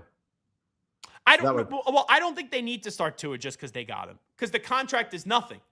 True. But like the Falcons should want Penix to be good, but Penix had all those injury problems at Indiana. Now they're popping back up in the pros. I don't think that body's going to last that much longer, but also Tua's body's not going to last that much It's longer. like it's just choosing of So what I would do is I would start Tua, and I know teams won't operate this way. You start Tua thinking probably not going to make it through an entire season, or Right. we're not going to be that good because Stefanski year 1, and give Penix as much time Plenty as he of needs time. to be fully healthy and get one last stab at this. Yeah. That's a team, by the way, that you would actually want them to suck this year if I'm a fan of the Falcons. Because that could be a sneaky good spot with Drake London and Bijan for a quarterback to walk into where you could get that thing off the ground rather quickly. Panthers. Does Bryce Young play himself into a new contract this season? Ooh. Bryce Young has turned his career around. I still don't think he's a great quarterback. No. So if I have to give him $55-60 million and they've beefed up that offensive line, they even went out there and got Monroe Freeling this year. They have Tedero McMillan. Still, though, that team was 8-9 and backed into the postseason. Now they did a good job in the playoffs. Like they almost beat the Rams. And Bryce is clutch, but I still don't feel good giving Bryce Young $55-60 million. No, not especially like with you look at all the quarterbacks that are coming out, and I'm not really sold. I wasn't really sold on him or Stroud, honestly, but I think Bryce has done a better job. Because I was more sold on Stroud, and then the way Bryce struggled early on, I think Bryce has done a really good job of kind of saving or giving hope to that franchise. Sure, but CJ's still a better quarterback than Bryce Young. He is.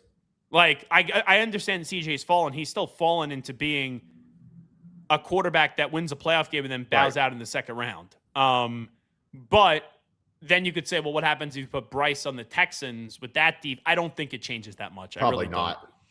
don't. How does quarterback Tyler Shuck perform in year 2? I know you believe this. And now you have Alvin Kamara staying. You have Travis Etienne is what he's going by. You got the two good wide receivers in Olave, and then they drafted Jordan Tyson. Now, we got to see if both those receivers could stay healthy. I think the Saints could win the South this year. I do too. Like the Baker contract a distraction. The Panthers won it last year. They're going to repeat. The Falcons, not in love with them. I think because of that quarterback and that offense, they go win 9 games this year and win that division. Tampa. They could. Can Baker Mayfield bounce back? I think he can. That whole situation last year in Tampa was a disaster. Mm-hmm. And it's amazing to me how Todd Bowles still has his job. Yeah. I think they need a new head coach there. Cardinals, what will happen with Jacoby Brissett? Now, he's there. They're working out that contract.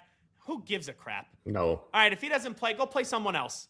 It's like your answer is in this draft class this upcoming year. Exactly. And you got to hit on that draft class this upcoming year at the quarterback position, and that will give a chance to save your franchise. Because I got to see Marvin Harrison Jr. be the guy that we thought he could be coming out of Ohio State. But you have Trey McBride, who's arguably the best tight end in football now. Jeremiah and then you Love. also just got Jeremiah Love. I understand it's destitute in Arizona, and it's a gauntlet of a division. But if you're a quarterback, you go there, not the worst thing in the world. I mean, that's kind of similar. If you're looking at like the playmaker on the outside and the running back, that's kind of similar to the same setup you were just talking about with Atlanta. Like you have some very similar pieces there. Yeah, except London more proven, right? Than Marvin. And Love not proven yet. Yeah. Bijan has been established in this league. But yes, cold. But I'm not freaking out if I got drafted by Atlanta. Right. I'm not freaking out if I got drafted by the Cardinals. Yeah. When we get to the Rams, can the Rams live up to the hype? Can they win the Super Bowl? Yeah. And there's going to be more hype when they get Aaron Donald. The 49ers. Did the 49ers do enough to contend in football's toughest division? I like bringing in Mike Evans. They also added Christian Kirk. I'm curious about Stribling, the wide receiver from Ole Miss. I interviewed him last year. I never thought he was going to be a second-round pick. Yeah. First pick in the second round either. They got some receivers on that roster. Stribling. We'll see what happens with Ricky Pearsall. You also got Evans there. Yeah. Like, health to me is the issue with that team. And then the guys that are back this year, because you will see when Kittle comes back. You know, McCaffrey's always an injury concern. Right. Defensively, they've had a ton of injuries with Bosa, but it's like, how much, when those guys have been hurt, like, how much rust is there and how much do they have left in the tank? Like, McCaffrey was phenomenal last year. He won my fantasy football championship for me. I know nobody cares about my fantasy football championship, but I do. I won, some good money there. Are the Seahawks built for a repeat run after offseason changes? Yeah, like they drafted Jadarian Price and they got rid of Kenneth Walker. Okay. They lost Reek Woolen. Not the end of the world. They lost Boye Mafe. Not the end of the world. That's a team. It wouldn't shock me if they missed the playoffs. I think they will. They do. I think they will make the playoffs. Let me be clear. And Darnold's a good quarterback, and you got Jackson Smith and Jigba. But when you win a championship, you exhale. Exactly. And they were dominant. The question is, when they exhale, how much do they fall? I don't think it's going to be a massive fall. I think bare minimum they're a 10-win team. So I don't think those moves will ding them that much. All righty, this is Zach Gelb Show right here on 365 Sports. I love this guy that's going to join me next. He is a coach that just says what's on his mind, and he gives his unfiltered opinion, and I love that about him. Pat Narduzzi is going to join us on the other side. It is the Zach Gelb Show right here on 365 Sports. What I love most about playing basketball is the competition. I really just like being shifted, mastering hesitation moves, changing direction, building chemistry with new teammates. If you're not having fun while you're playing, it's no point in playing the game. You know what to do. Escape Basic. Pair of Thieves quick dry underwear. It wicks away sweat and helps keep you dry. You looking forward to fishing season? Overwhelmed by your inbox? Clean Email is here to help. Organize, clean, and manage your emails with powerful automation tools. Say goodbye to spam and clutter and enjoy a stress-free inbox. Try Clean Email today at cleanemail.com. I'm here to work out with you. We did not put this little cookie cutter program together. I'm in there with you, sweating, yelling, doing the damn thing. Transform by Core Home Fitness.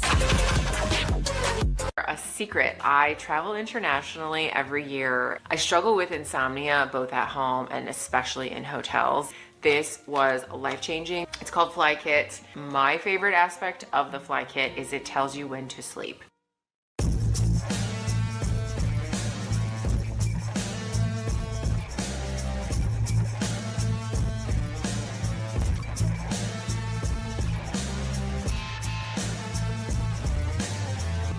Dude, check out this robe. This is the dude robe. It's perfect for after the shower, gym, or even the beach. This thing is awesome. It also has this super premium towel lining to dry you off right away. Dude, what are you waiting for? Get yourself a dude robe today. At Dreamy, we believe that life can be upgraded in comfort, convenience, and joy.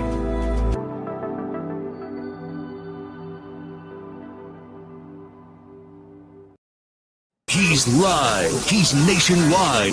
This is the Zach Gelb Show.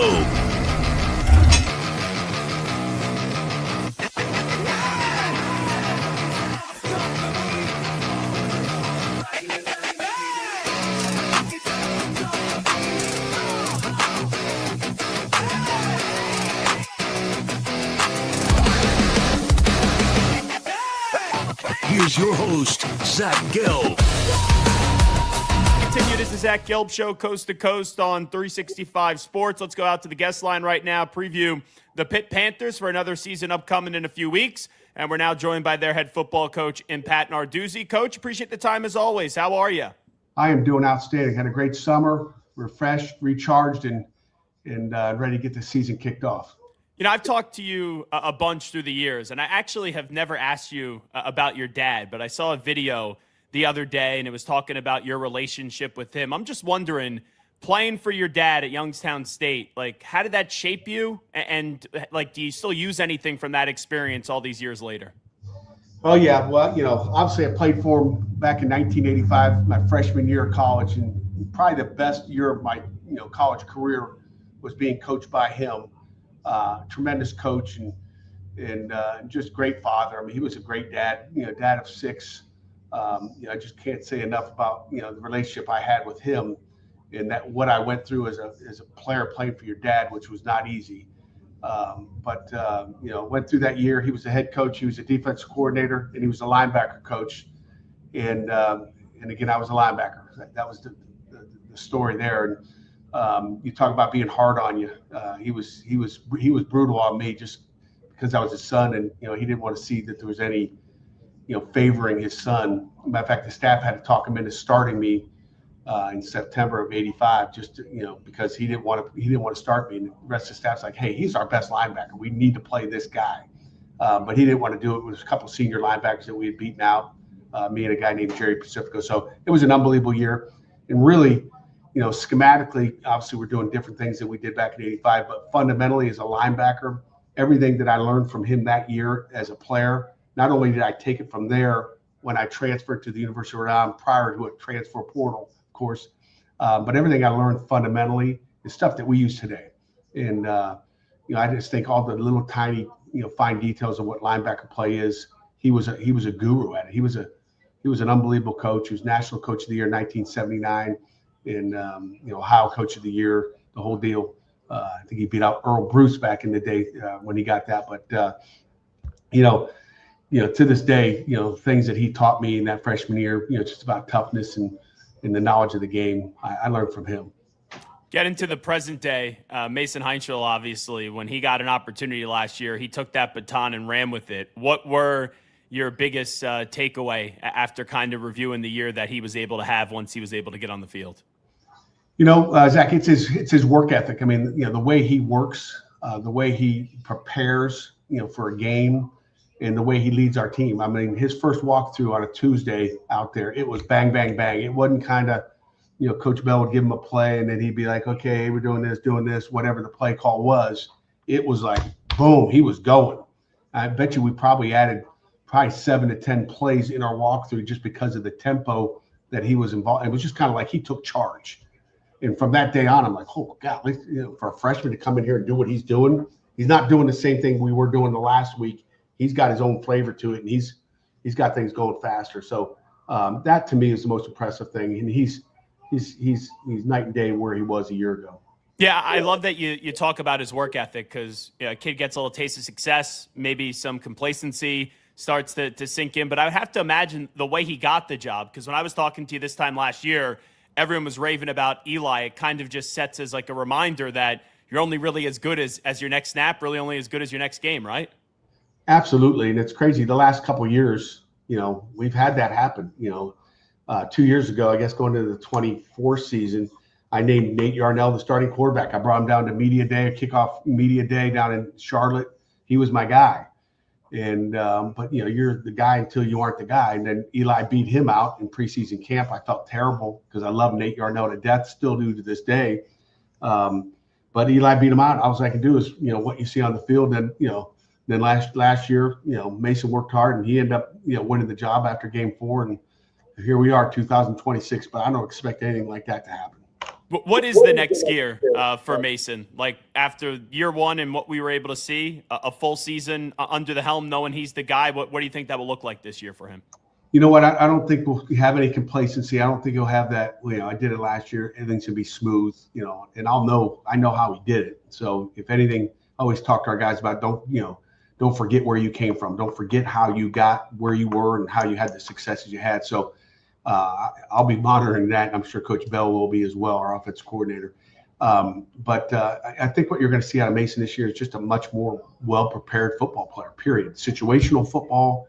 I think you're going to see a guy that understands defenses even more than what he did last year. And he's a pretty quick learner. And he did a pretty good job last year. But just knowing where to go with the ball and making everybody look better than what we did a year ago. And I think that's going to be really the key. I don't mean this disrespectfully, but with how much money gets thrown around, when someone gets a sample of success like that and his name gets thrown into the national spotlight, some people are surprised. Some people expected him to stay at Pitt. Like, how did you guys get him to stay, and what were those conversations like?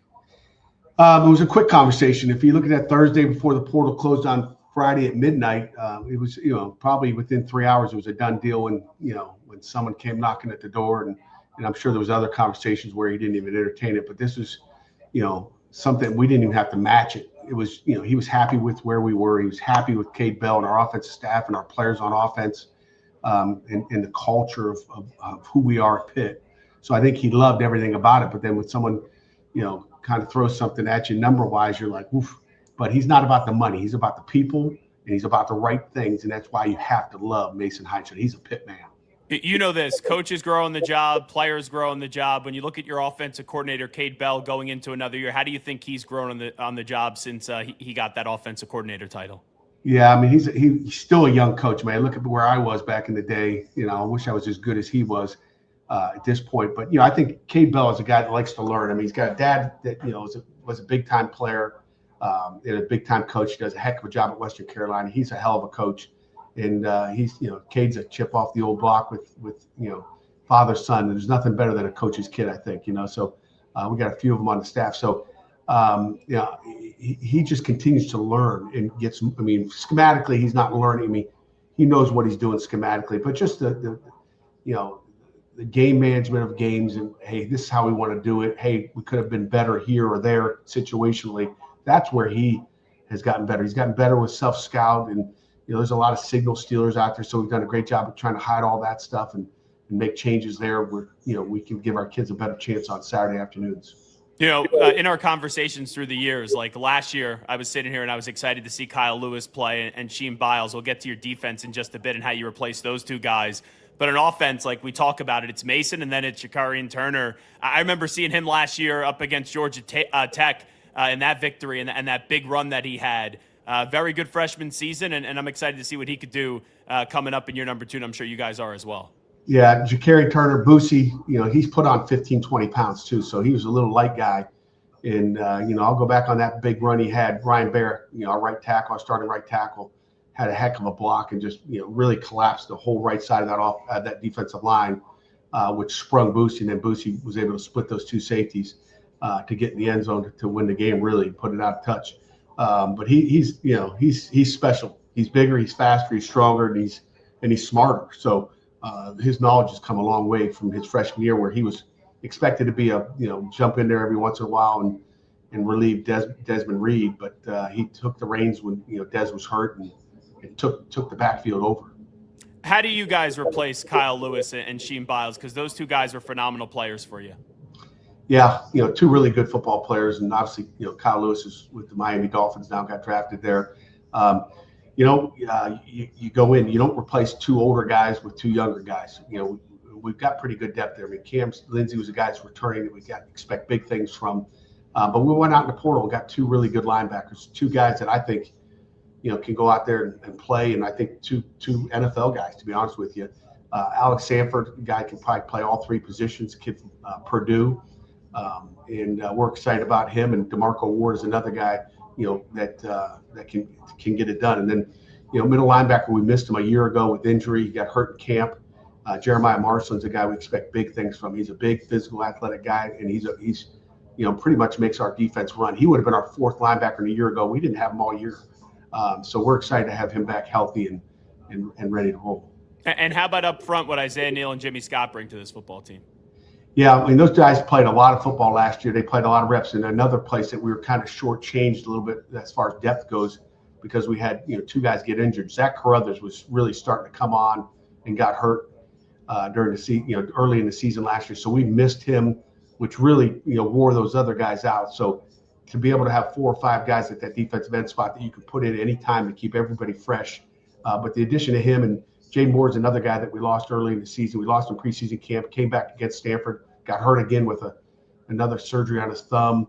And so we're excited about having, depth at that position as well as the linebacker. Our depth at defensive end in linebacker are about as good as they've been in the last, 7 years. Why did you feel like Coach Sanders was ready to be the DC? And when you look at the defense, how do you see it maybe look differently under his watch now being the DC from last year to this year?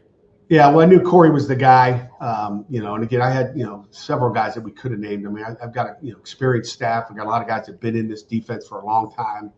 I just knew Corey was the guy. He's been in it. He's very, very smart. And, the thing I love most about him is he's detailed. I mean, he is going to go through it slow. He's going to learn everything. He's going to make sure everybody's doing exactly the way he wants. Kind of reminds me of me back in the old days. Of just he's going to be he's meticulous in everything he does. And I think he can, take our defense even to the next level. We're not that far away from the season starting. Just like, how do you feel about your team right now? I know ultimately you get judged what happens on the field, but right now as you sit here on July 24th, your feelings on this team is what? I feel really good, but I don't know if there's ever a season, Zach, that I've walked into it and said, God, I don't feel very good. We're in trouble. But I really like our depth. I like our kids. I think, we got great chemistry. I think our guys are together. We always talk about, we, not me. Our guys, are unselfish, maybe as unselfish as they've been. They know what it's going to take to win a championship and get where we want to go. And I feel really good, but like nobody's winning a championship in July or in August as far as, being crowned, the victors. But that's something that we've worked on all summer and getting into August. We stay healthy, watch out for the Panthers. Yeah, and this, like this time of the year, doing it for as long as you have, like you guys just had your media week. The SEC was, this week. There's all these big topics that come out, and there's things more than just your team. I saw the SEC was talking about maybe breaking away from the NCAA. As you being someone that's been around so long, how do you kind of react to those comments or that threat? Yeah, I guess threat, but I don't know if it's a threat or not. But I think I don't see that ever happening. Who else are you going to play? You're just going to play SEC teams? I think it kind of I don't see that ever happening. But I didn't see maybe some of the things that happened the last 5-7 years happening either. So you never know. But are there going to be no non-conference games that you guys are going to be in your own little world?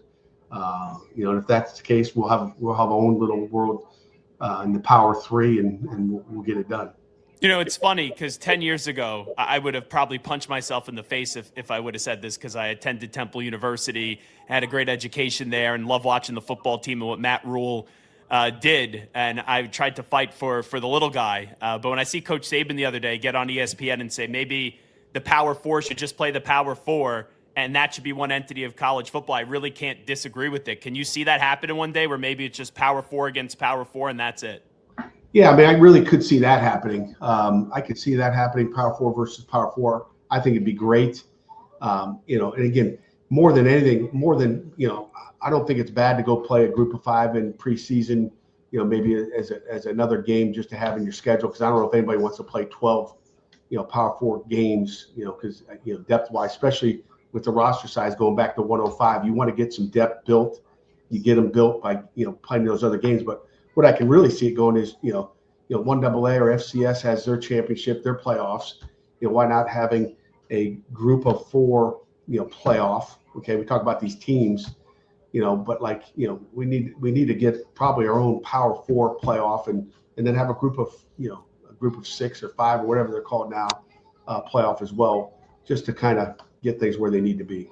Yeah, because like last year you had Tulane and Jay Madison make the playoff, and sure, like, is there going to be a year where like a Boise State, when I was growing up, beats Oklahoma and you have that great moment? Yes, that will happen one day, but to have 2 spots there and to just see the way that they both got, played out there, I felt like you could have had 2 better teams. It's no disrespect to what James Madison and Tulane did. Like, they got in. What are you going to do? Like, not go? Obviously, you're going to, but it felt like they probably could have had 2 better teams in there.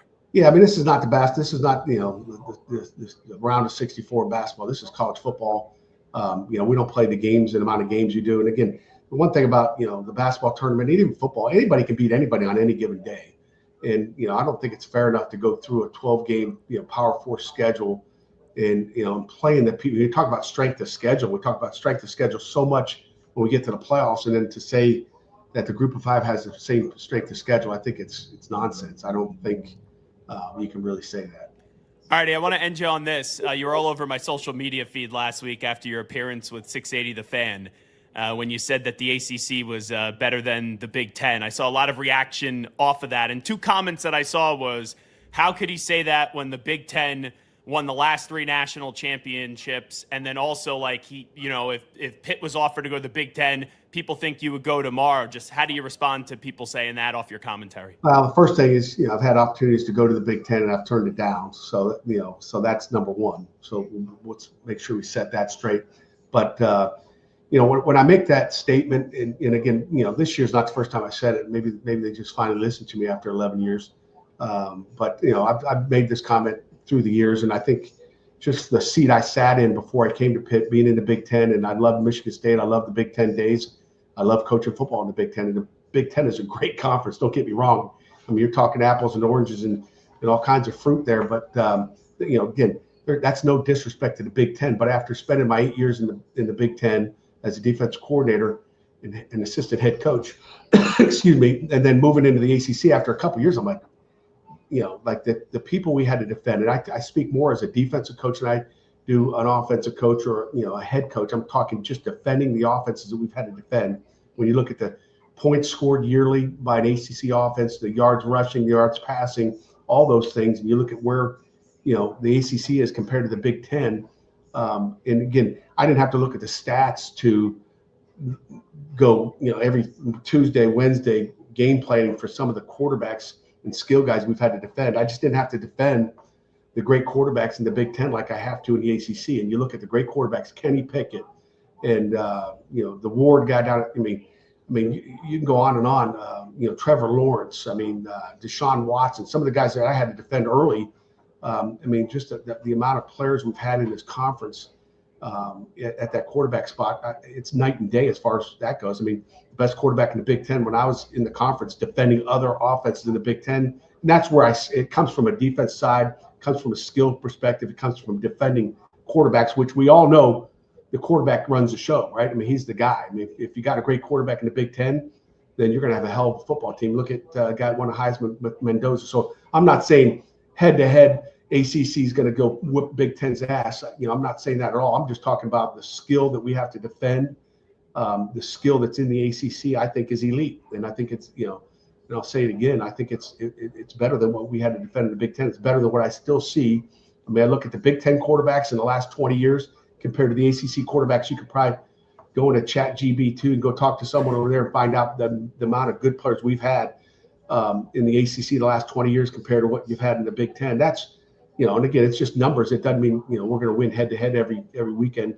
ACC versus a Big Ten challenge. That's not what I'm saying. But I think the skill that we've had in this conference and the quarterbacks, it starts with them. And I think the ACC is, conference of quarterbacks. I really do. And we've had some great ones. And, Kirk Cousins was the guy. Okay. The other great quarterback I played when I was at Michigan State was, Russell Wilson, who's a hell of a quarterback. But, let's not forget where did he come from? The ACC. He played 1 year at Wisconsin and beat us in the Big Ten championship. That guy was a dude. You look at, since I've left, I look at the different quarterbacks over there. You look at, C.J. Stroud's probably one of the guys that stands out to me as had a ton of success in the National Football League and is going to be a great quarterback. but there's not a ton of them. But I do think there's a ton of them in the ACC. I mean, Drake May's pretty good. I mean, that guy's going to win a few Super Bowls with the New England Patriots. Let me just ask you this, because I do a bunch of shows in addition to this one. I'm on EI in Boston. I'm on 610 in Houston. I'm on FAN in New York, and QAM in Miami. You mentioned CJ Stroud. That's been one that I've been sitting there the last few weekends when I'm on in Houston. And this is a big make or break season for him. I know that he's been there for 3 years. He's made the playoffs all 3 years and have won a playoff game. Like, what is it that stands out to you so much about CJ Stroud? Because he's become very polarizing on, is this a guy that people are going to go pay 55, 60 million to? Yeah, I mean, I think he's a football player. And again, I'm sure he's getting coached up even more going into year 3, a big year for him, as it is for most of those quarterbacks in the National Football League. Every year is a new year. CJ Stroud, I think, just as athletic. He can make all the plays, and he can make plays with his feet. He's Coach Pat Narduzzi. Coach, good luck this upcoming season. Always appreciate the time. Thanks for connecting with us. Hey, appreciate it, Zach. Thanks for having me on, and hail to Pitt. There you go. He's Coach Pat Narduzzi joining us on the Zach Gelb Show right here on 365 Sports. Appreciate Coach jumping on in with us today on this very busy Friday edition of the show. And that's all the time we have today. We'll be back on Monday from 12 to 2 p.m. Eastern Time, 11 a.m. to 1 p.m. Central, youtube.com/@365SportsYT. You can follow me Twitter and Instagram @Zach Gelb, also on TikTok @The Zach Gelb Show. Have a great weekend. We out. Bye-bye. Peace.